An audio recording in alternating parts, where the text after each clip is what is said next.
Welcome back to Bleav in Softball. I'm your host, Jenna and the Women's College World Series might be over, but we still have so much softball this summer. It's like we went straight into the pros, and I don't know about you, but it's helping me with my college softball hangover, so I appreciate it.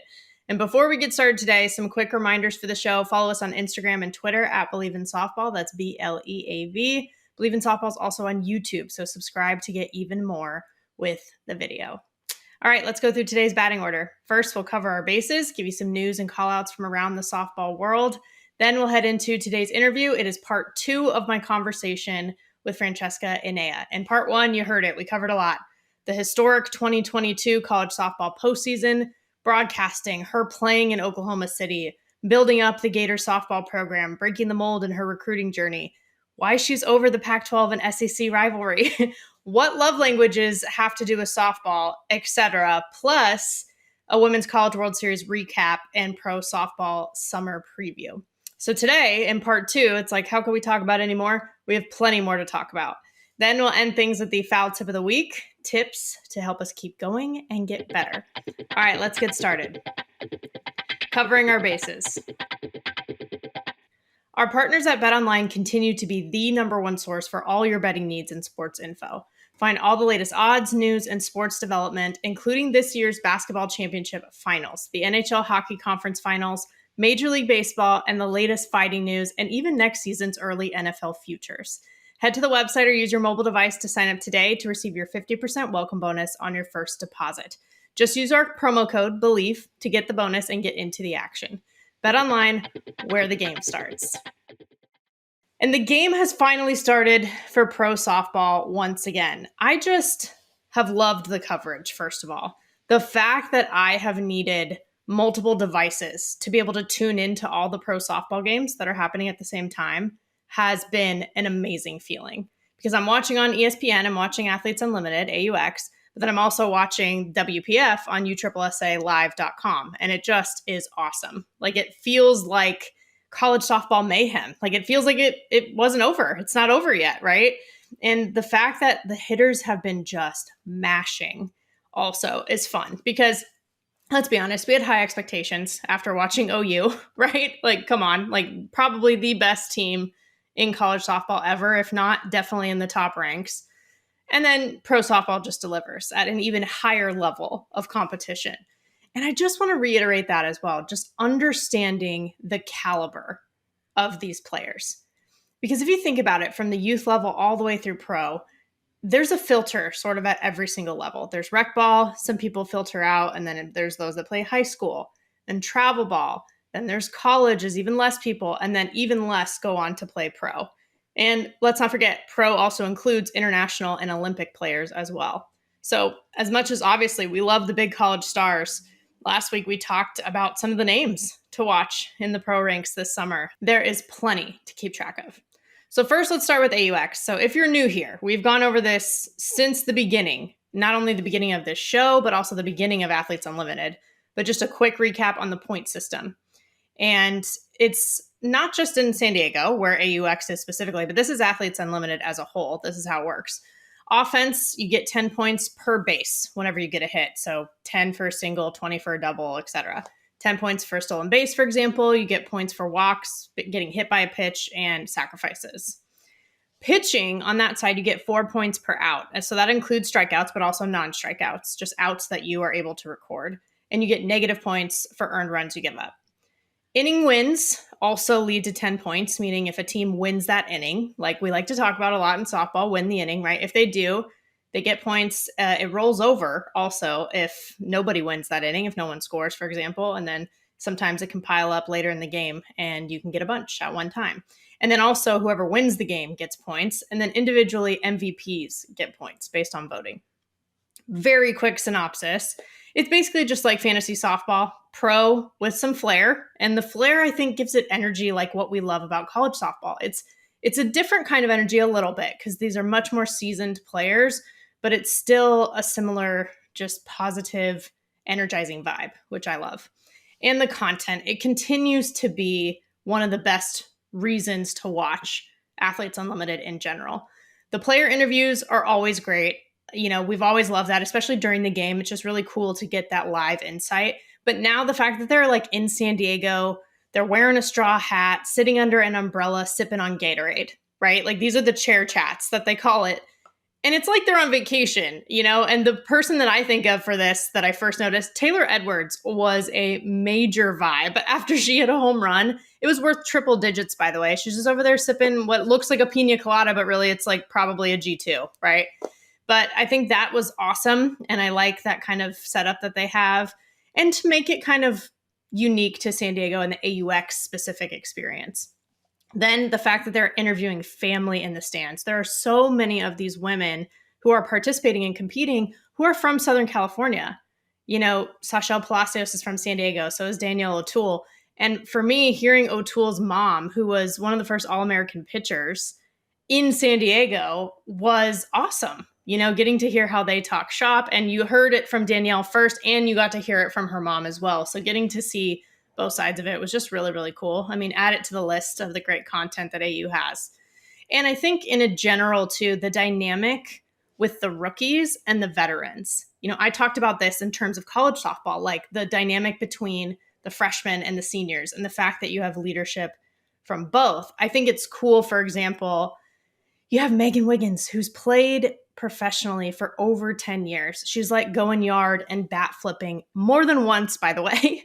And there's like a 12-year difference between her and some of the true rookies that have just started their pro careers. And I just think that that dichotomy is really cool.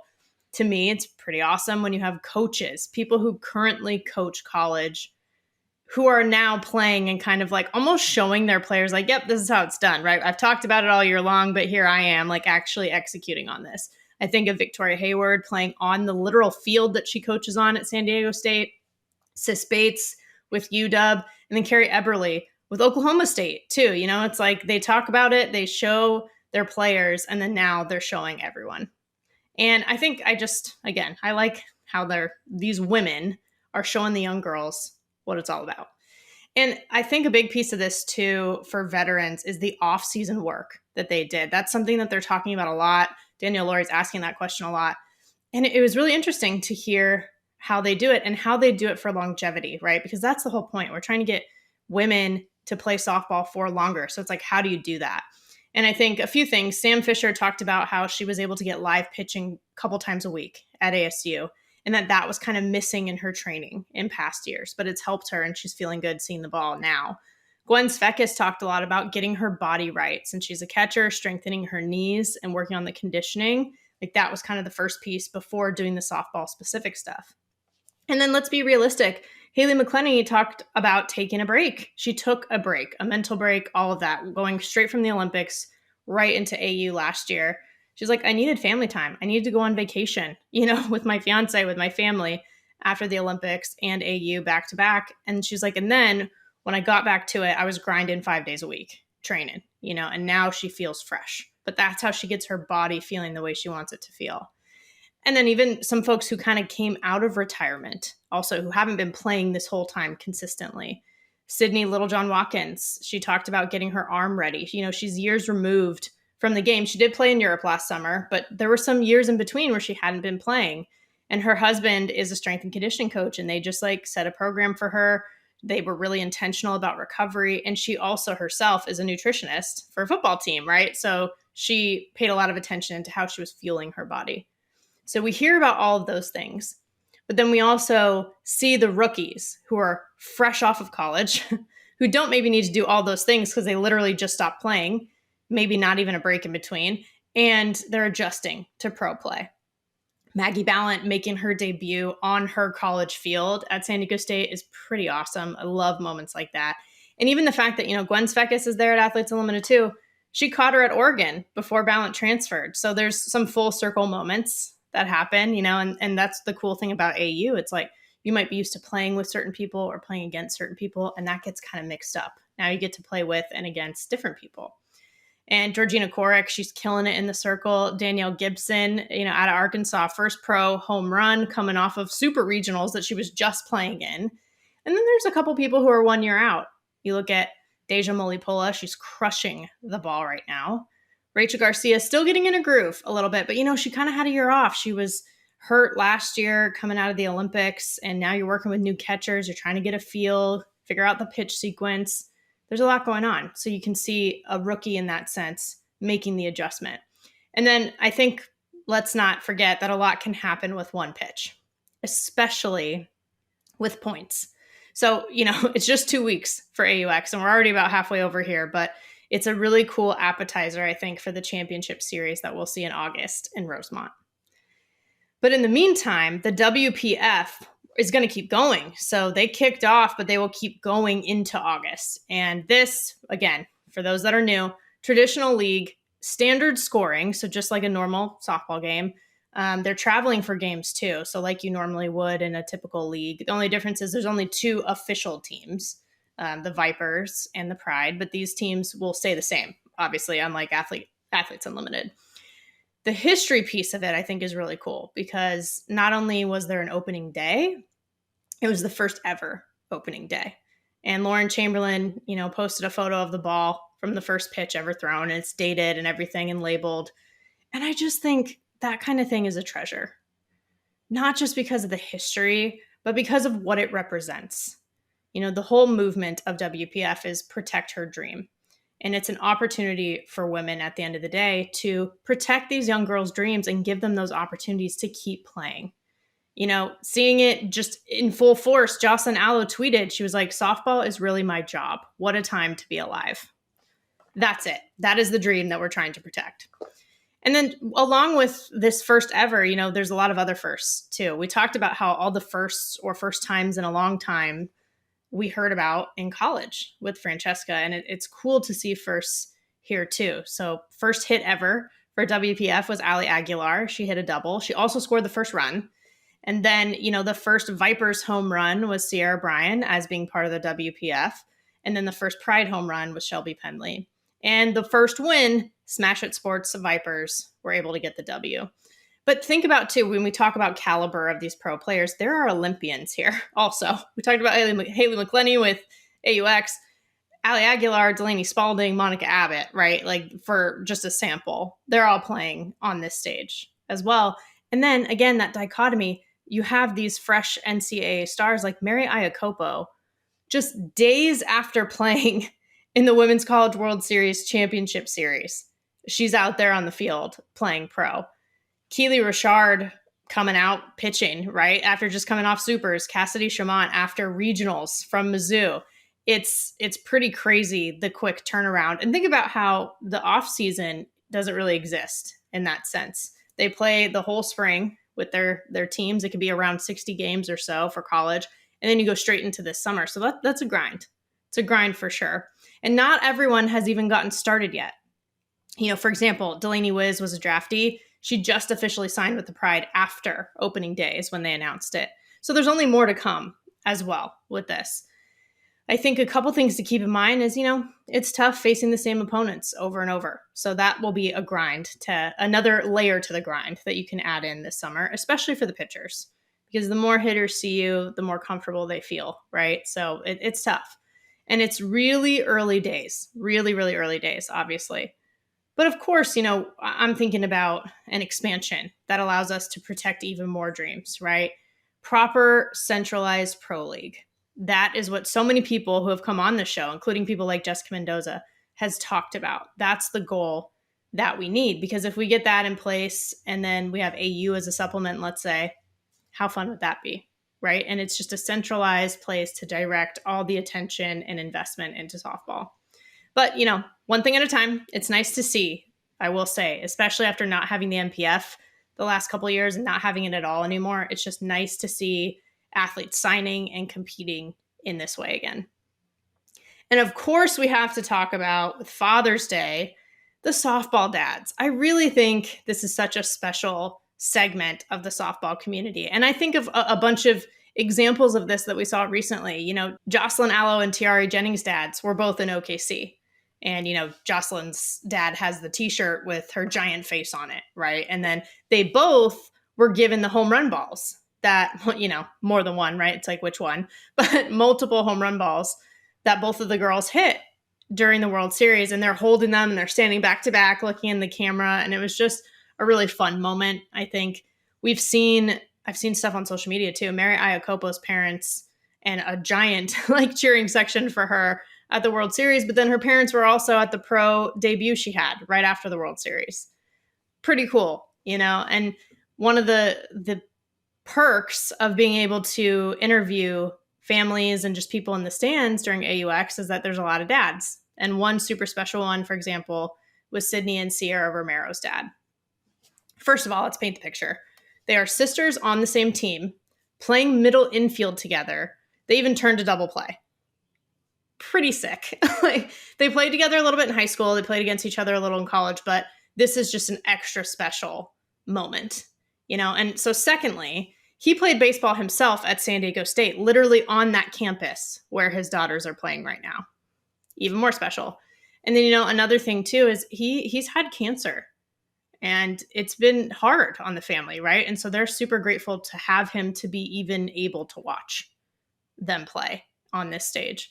So, keeping all those things in mind, meanwhile, he's sharing gems of stories like how Sydney used to follow Sierra around when they were kids. And I think there's a rumor that they had to buy Sydney a matching uniform for her sister, even though she was too young to even be on the team, right? So you just get those really cool tidbits. And again, softball dad's just so special. It reminded me of my own experience, right? And we talked about it in season 1, the Father's Day special with my dad. It was a 2-parter, the dad pod, basically, on the show. And I recommend going back and listening to for Father's Day. I'm sure if you have that relationship, either you're the dad or you're the daughter, you can totally relate. And then I mentioned this for Mother's Day, but yeah, like my parents had their fun like TV debut on Pac-12 Networks this year. There was a photo when I was calling games on Mother's Day. So we were obviously calling my mom out, but my dad was on the photo too. And it was my first solo TV broadcast specifically. And it was just cool because they're my support system. And I think they've made it on TV before in the stands and stuff, but this was really like a true feature. So, I said it for Mother's Day, but it goes for Father's Day too as well. Thank you to all the parental figures, whether you're the biological parent or not, whether it's in an official capacity or not, you are the real MVPs.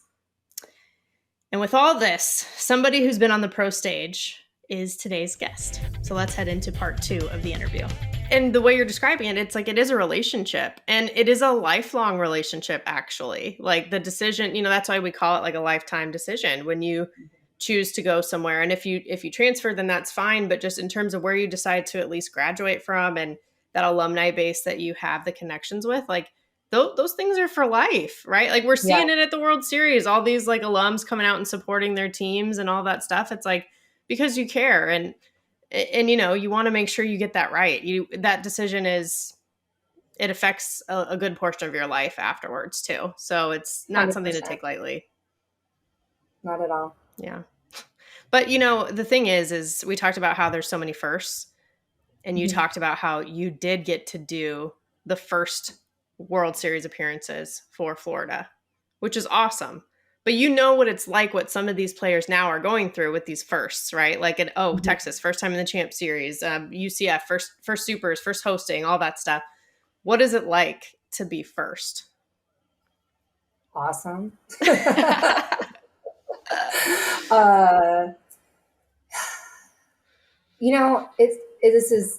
This is a blessing and a curse when it comes to myself. I expect to always win. I expect to always be the best. And, that's kind of how Coach Walton is made too. So yes, we were the first to, like my freshman year, the first Florida team to make it to the Super Regionals. My sophomore year, first to the WCWS. Junior year, first to the championship series. But every single one of those years, like I expected that. We expected that. I go back to my freshman year. I'm pissed we didn't make it to the World Series. Go back to my sophomore year. I'm pissed we did not make it to the championship series because we should have beat Texas A&M. I'm pissed we didn't win that national championship. But Danielle Laurie is pretty freaking good, especially when she wants to win. Hard to beat that chick. True. So as amazing as it is to say like, dang, like we did that. It's like, well, we wanted to do that. Yeah. And it's great that we were able to do it, but that was our goal. Right. But then if I want to take a step back out of my ultra competitive mindset, It kind of just goes back to what we first talked about, like being able to show the world that if you really want something, it doesn't matter where you go to, make it happen with your teammates, with your sisters, with your coach, and you'll get there. I mean, freaking look at Texas. Like, look at them. I Like, know. I don't want to say like they're playing with a chip on their shoulder, but they're playing with something that is uniting everyone together, that is bringing their very best softball version of themselves out and their very best person version of themselves out. Yeah. And look at them. Like, that's what it's about. Oh my gosh, 100%. I'm a big believer that you have to believe you can do something before you'll actually do it, right? Yeah. And I think that that is a huge piece of just this World Series and this postseason in general. Like even the 3 unseeded teams, you look at Arizona, oh, maybe they won't be in the tournament, and then they're at the World Series, right? And you look at Oregon State, it's like the first time since 2006. Yeah. And you know, and even Florida going into Blacksburg and doing what they did and then making it back. You know, it's like all of these teams had to have that belief. And to your point, it's like, you know, sure, it's progress and all that stuff, which is awesome, but it's like, that's the point. Like that is the goal. That is the expectation, you know, and you have to have that mentality. And like, you're right. Look how far it's taken Texas. I think it's a great example and kind of, I don't know, this championship series almost like is the season in a nutshell. I feel it's like, okay, here's like the dominant OU storyline, right? Which generational team, all that stuff. But then it's like, here's this other team and it's Texas at the end of it who has just willed and manifested their way through the entire season. You know, I feel like, I don't know, it's a really cool kind of dichotomy we have. Yeah, I completely agree with you. And like when you even think of the matchup, because the question the entire season has been who's going to beat Oklahoma, right? Talent wise, you know, people were saying it can be Arkansas, it's going to be VTech. Like, we can see UCLA do like, because you look at talent by talent, you're doing position matchups, all these things. But when it comes to the World Series, when it comes to postseason, you just never know what can happen. And like right now, Texas is playing the best ball. Yeah. And if you're going to tell me or ask me who can be that team to beat Oklahoma, well, obviously it's going to have to be Texas. And that's who I would bet on. Even if they were not going to make it into the World Series, they're just playing that type of level that you don't train for, you can't prepare for. They're bringing that like extra 1% where champions are made out of. Yes. So, okay, then this is my question too, because I feel like this is something I'm still trying to wrap my head around, but we often will say, and especially this year, I feel like people will be like, well, it's not always the best team that wins. It's the team that plays the best on that day. And I get that. But on the one hand, I'm like, but is the team who is able to execute when it matters the most, are they really the best? You know, like who's the actual best? If you know, how are we actually defining the best? I love that question because I agree with the second part of that. Like, if you are the best, you figure out how to win, right? Which is a big reason why when I was like, I wish I could go back and win the national championship. However, just going to throw this out there, Danielle Laurie was the best. Like, she was. And I'm not going to say it's because she wanted it more, but like there was something different there. There was. Like plain as day. Yeah. And like, but then you can also look back, like to your point, with Megan Farimo when she was pitching the first game of the World Series this year. Like she didn't have it. She didn't have her stuff. And then you look to how she pitched in the next game of the elimination game, and you're talking about 2 completely different pitchers, but they're the same, right? And again, though, I think that just comes down to how do we prepare mentally? How do we prepare in our minds? How do we get ourselves psyched up for those moments? But also, like, how do you need to get psyched up for those moments? Because I know for myself as a player, like, I don't need to be like in my head, like playing, you know, hard, heavy metal music to get myself like pumped up. I'm like, I need some R&B to like cool myself down so then I can like stroll into this game and just like unleash. But I also know other players, and I'll say Danielle too, because I got to play with her for 4 years professionally. You know, and she was that player that was like, AirPods in, no one talk to me, like I'm zoned in. And it's important though to understand that how you are built as a player so that you always set yourself up for that success. Right. Because the biggest thing in softball is there are so many elements that are out of your control. And you can't prepare for that. You can't prepare if for some reason your curveball's not working, or if for some reason like it's having a spin that you know not of where it's coming, like why it's coming from. You also like don't know the type of preparation that your competitor goes into that could potentially beat you. There's so many unknowns. There's so many variables, and the best are able to control their own controllables, right? Right. That still all goes back down to how you can control that up here, and then your output from your own heart. I know that sounds lame, but when you get to that stage, you have the talent, right? Like you have the talent. Now it's those unintangibles that come out, and the best really do show those, and they win. Yes.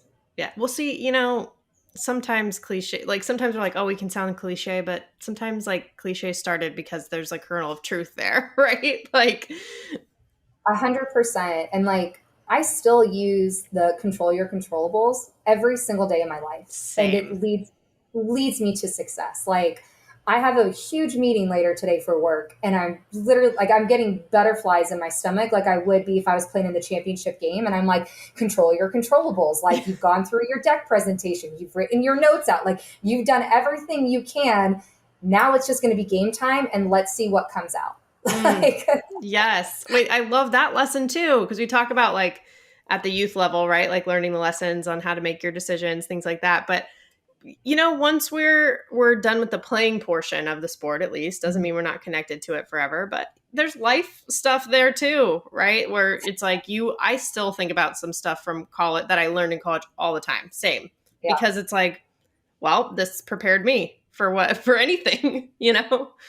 Even like going through my meeting for today, I was like, why are you nervous? Like, you are going to be doing a Zoom meeting presentation, but you've also, got to be on ESPN2 this year, and ESPN. Yeah. And you speak, like, I've had so many speaking engagements amongst like my peers face to face, that to where this Zoom meeting in the corporate world should not be scaring me the way that it is. But it still does. And then I try to relate on the things that I know. And that is, if I control my preparation, if I go in there feeling confident,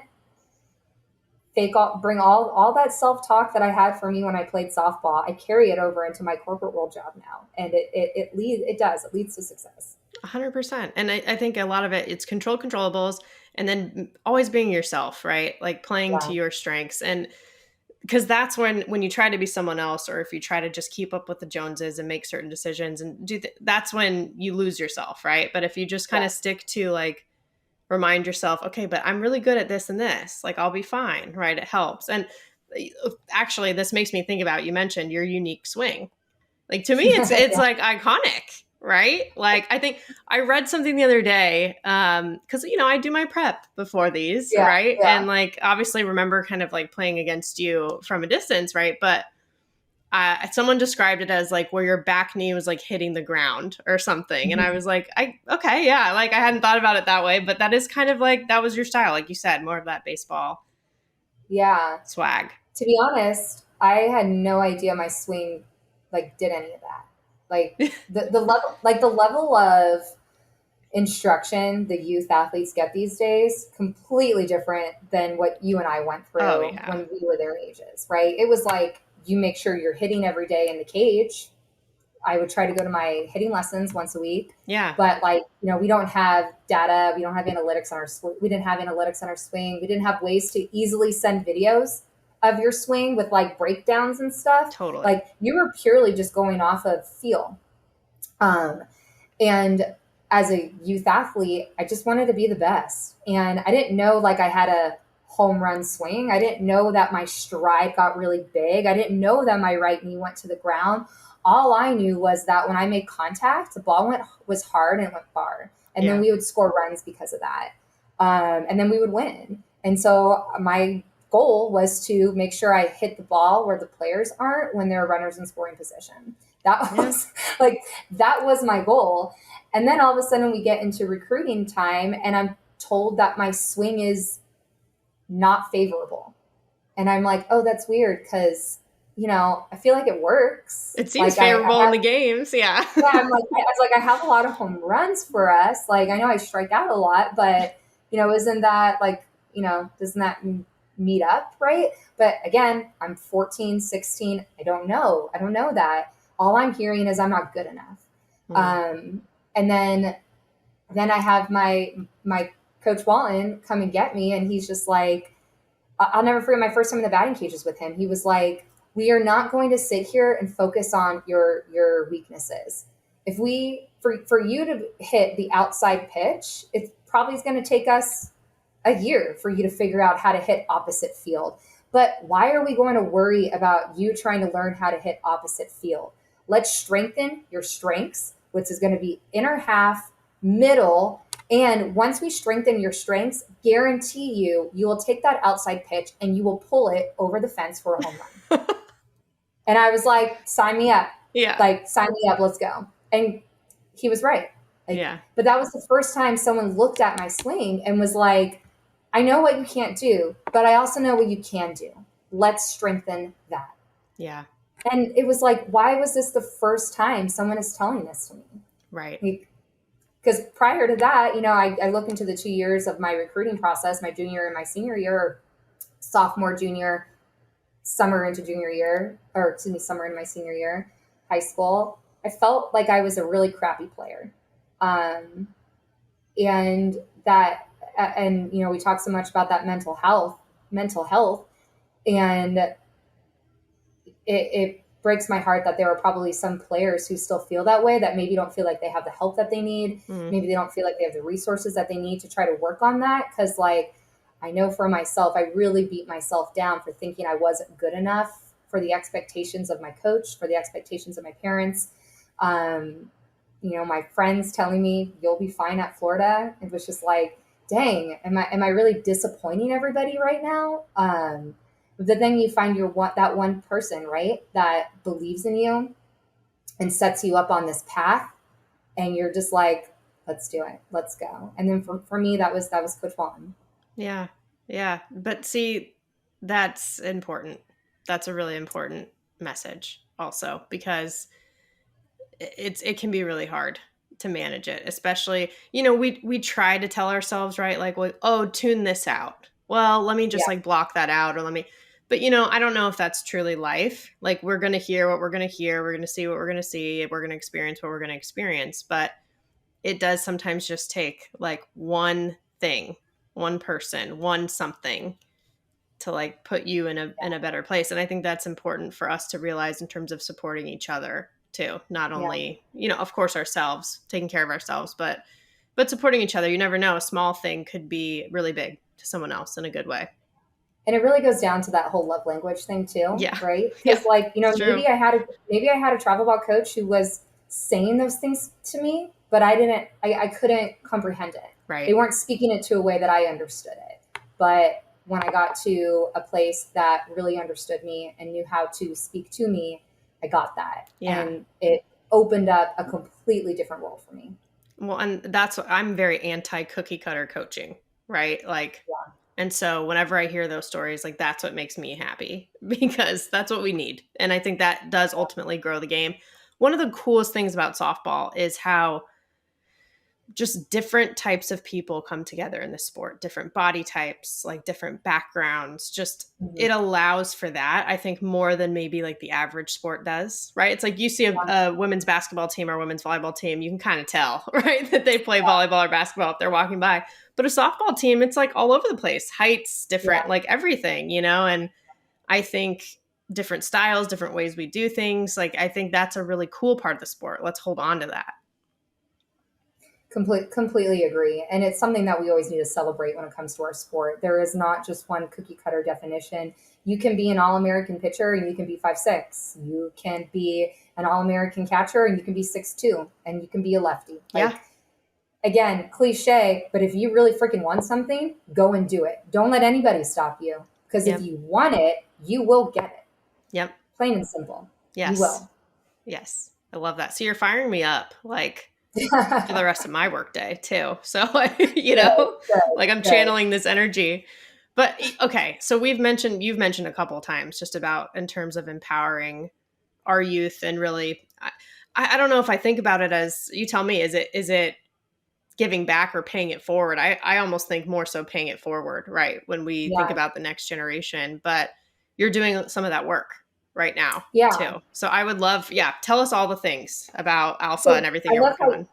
I love how you just said it. Is it giving back or is it paying it forward? And it's like an encompassment of both, right? You're trying to figure out how to do both. With the like 9 years that I worked in like the softball behind the scenes, like in the industry, it became clear to me year after year that there is nobody out there protecting the athlete, right? Like we have entities that protect the coaches, that protect the universities, that protect tournaments and associations, but who is out there protecting that player? The player who first decides to get into softball, and then the player who, right now, it's like when you graduate college, it's like a drop off. Even if you decide to continue to go play professionally, it's still a drop off, and that player feels very lost. They feel unsupported. They don't know where to go. Their identity is in question. And if you break down the life of that athlete, that student athlete, we're talking about from an age of 8 years old to until their life is done here on earth. Like you're still part of this whole culture, this whole community in softball. So a few of my friends and I, we worked in softball for such a long time, and that behind the scenes matter. And we got tired of the decision makers making these decisions that were not the best for the players. So with the alliance that grew, or that started, I think like 2 years ago when they were first starting the alliance up, my good friend Jamie Lowprice reached out to me and was like, I have this idea to where we can create like this players association. So then I looped in my good friend Vanessa Laughlin, who is just so intelligent, has so much passion for softball, to make this come a reality. And we chose to go down the route of a nonprofit. So we are a charitable arm of the Alliance, but that doesn't mean we can't work with any other associations. We are here for the players and to support them throughout their entire journey.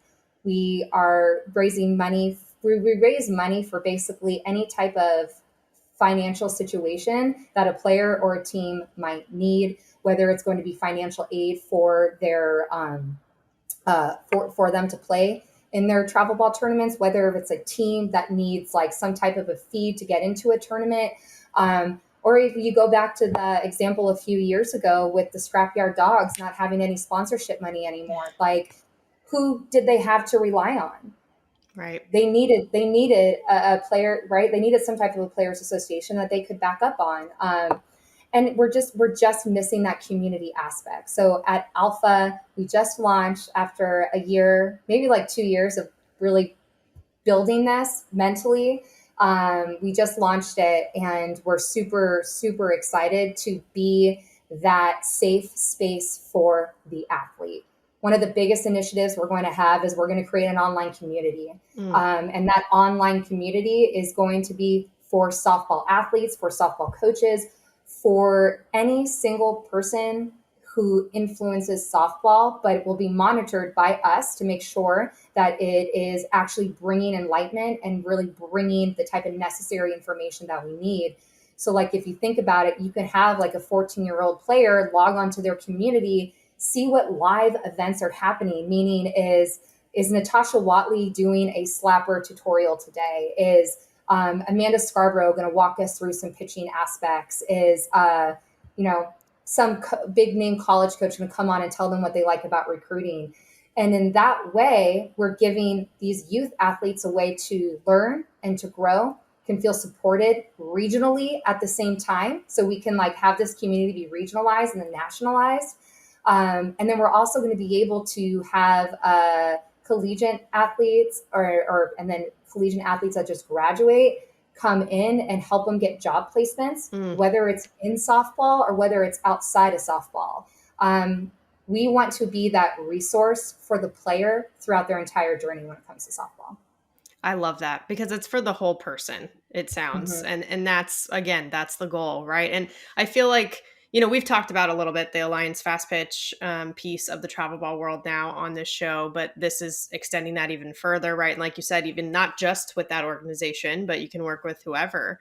And I feel like this time of year, you and I chatted about this as we were getting ready for this conversation.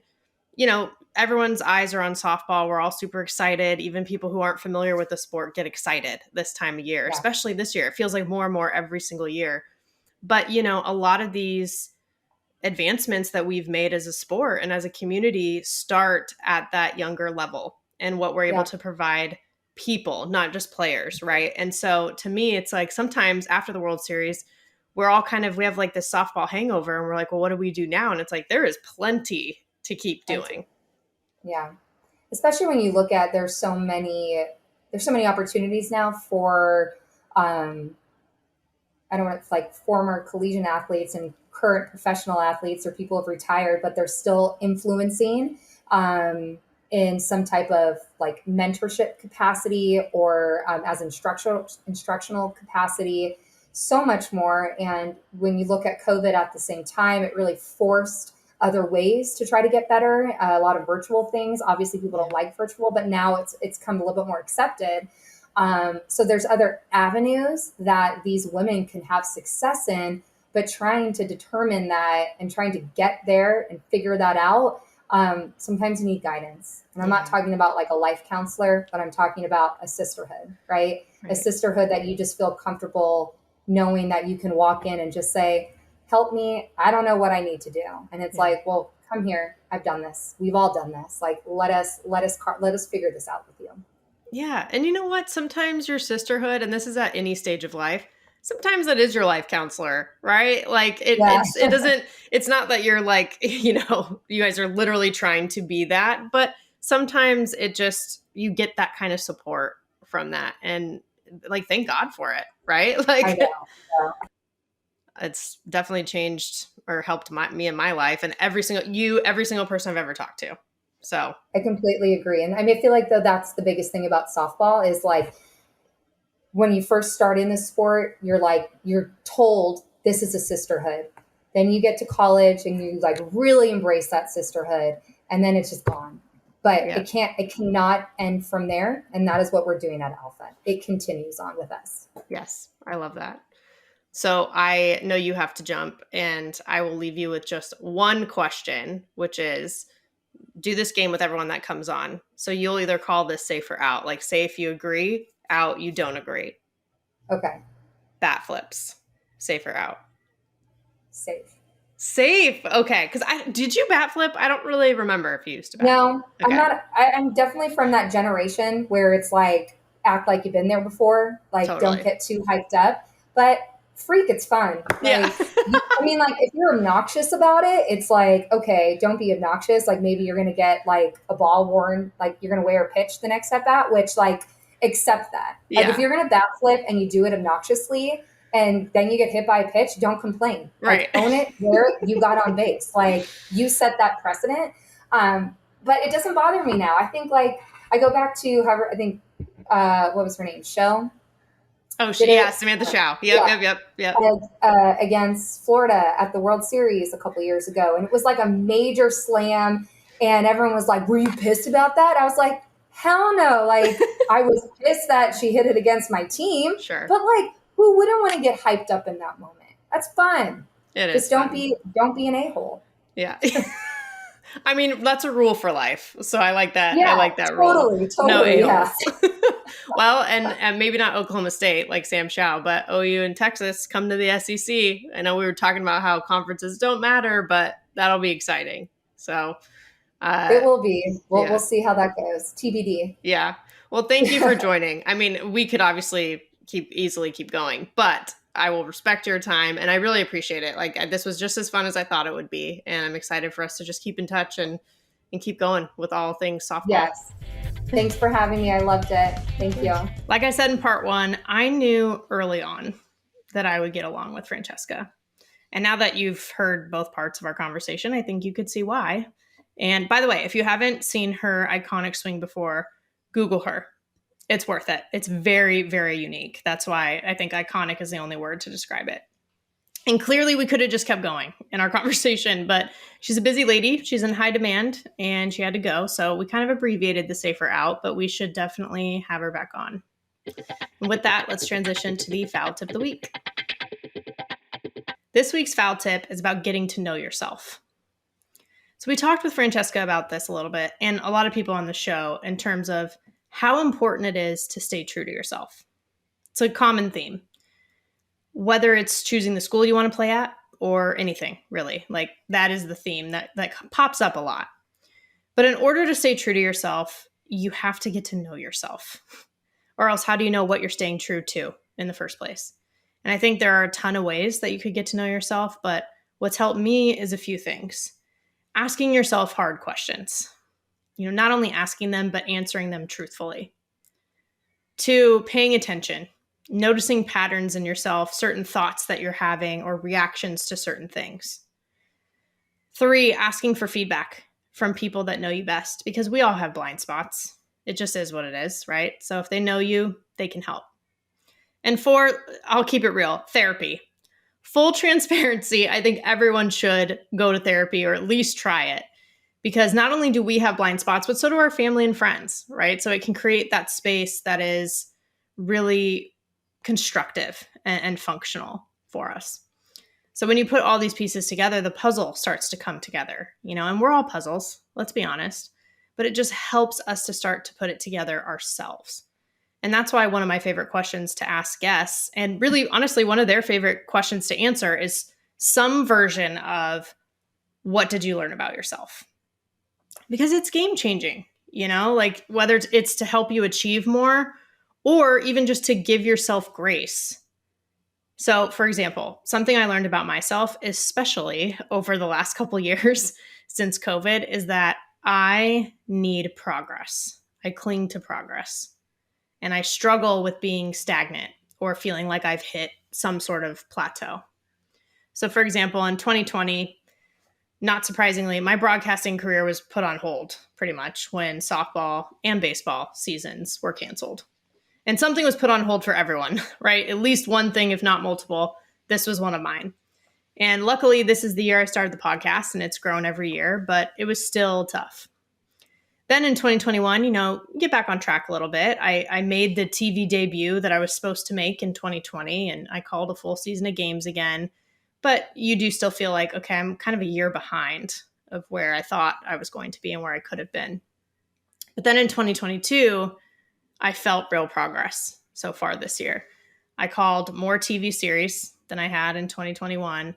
Had my first top 10 matchup with at Seattle, actually, with UCLA and UW at the time. And it was my first time traveling with Pac-12 Network, too. So that was fun. First solo broadcast on TV. I've done it on streams for years, but it was my first time doing it on TV. And even my first postseason coverage, like getting to call regionals and super regionals and doing radio again with the Varsity Network app. And it was sort of a new skill, new software that I learned along the way too. And I had more baseball games that I got to cover, which is an area that I want to expand in, and more relationships through it all. Like that is also a piece that I think means a lot to me. So I could feel myself feed off of that mentally, physically, emotionally. Like progress begets progress in every area. And while I can't control everything, I know that at least within what I can control, putting myself in a position to make progress is crucial. Even if it's a situation like COVID where it's out of my control, then when I'm struggling, I can give myself grace because I recognize that the lack of progress is affecting me. So I can actually understand myself a little bit better. So it helps my well-being either way. And well-being is where everything starts. We have to take care of ourselves to do anything. And we have to know ourselves to be able to truly take care of ourselves. So that's it. Get to know yourself. That's the foul tip of the week. You've been listening to Bleav in Softball, part of the Bleav Network and presented by BetOnline. The show is available anywhere you get your podcasts, wherever you listen, including Bleav.com, and you can watch the videos on YouTube too. Subscribe, rate, and if you liked it, write a review for the show. I appreciate your support and want to know what you think. Follow us on Twitter and Instagram at Bleav in Softball. Again, BLEAV. You can always reach out to me on Twitter at Jenna Becerra01 and Instagram at Jenna Becerra as well.